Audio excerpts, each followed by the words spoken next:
Memang tidak dapat dinafikan, hanya Tuhan Allah sahaja yang boleh memerintahkan ikan.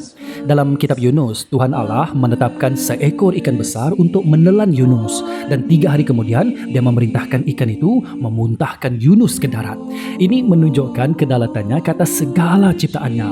Nah, mari kita kembali kepada Lukas bab yang kelima. Yesus Mesias berkata kepada Simon Petrus untuk menolak perahunya ke air yang dalam dan menebarkan jalannya untuk menangkap ikan. Simon, seorang nelayan sejak kecil, pakar dalam menangkap ikan, menjelaskan, kami tidak dapat menangkap apa-apa. Namun begitu, dia taat juga kepada firman Yesus lalu melakukannya. Alkitab menyatakan mereka menangkap begitu banyak ikan sehingga jala hampir terkoyak. Perahu-perahu mereka juga hampir tenggelam. Apabila Simon Petrus melihat apa yang telah berlaku, dia berlutut di hadapan Yesus dan berkata, tinggalkan hamba ya Tuhan, kerana hamba seorang yang berdosa. Kenapa Simon berbuat dan berkata begitu? Pertama, Simon menyedari bahawa ini ialah suatu mujizat. Masa yang terbaik untuk menangkap ikan ialah selepas matahari terbenam sehingga sebelum matahari terbit. Walaupun begitu, Simon berkata, Tuhan, semalaman atau sepanjang malam kami cuba sedaya upaya tetapi tidak menangkap apa-apa pun. Oleh itu, pagi itu mereka membasuh jala mereka.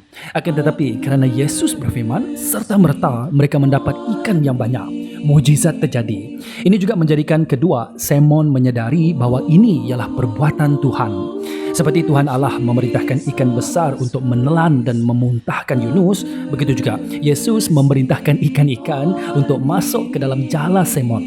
Oleh itu, dia berlutut di hadapan Yesus dan memanggilnya Tuhan. Akhirnya, ketiga, Simon menyedari bahawa Yesus ialah anak Allah yang suci.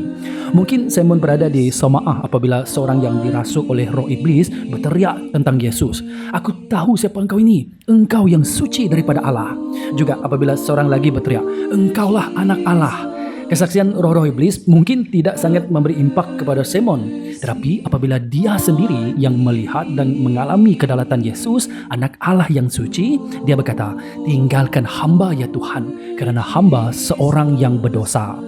Seperti Abraham, Ayub dan Yesaya yang menyedari dosa mereka di hadapan kesucian Tuhan Allah, begitu juga Petrus menyedari bahawa dia seorang yang berdosa di hadapan Yesus Mesias, anak Allah yang suci. Nah, pengajaran bagi kita ialah ini. Adakah kita menyedari bahawa kita berdosa di hadapan Yesus, anak Allah yang suci? Jika ya, sedari juga bahawa melalui iman kepadanya, dosa-dosa kita boleh diampuni kerana dia juga ialah penyelamat dan penebus dosa manusia.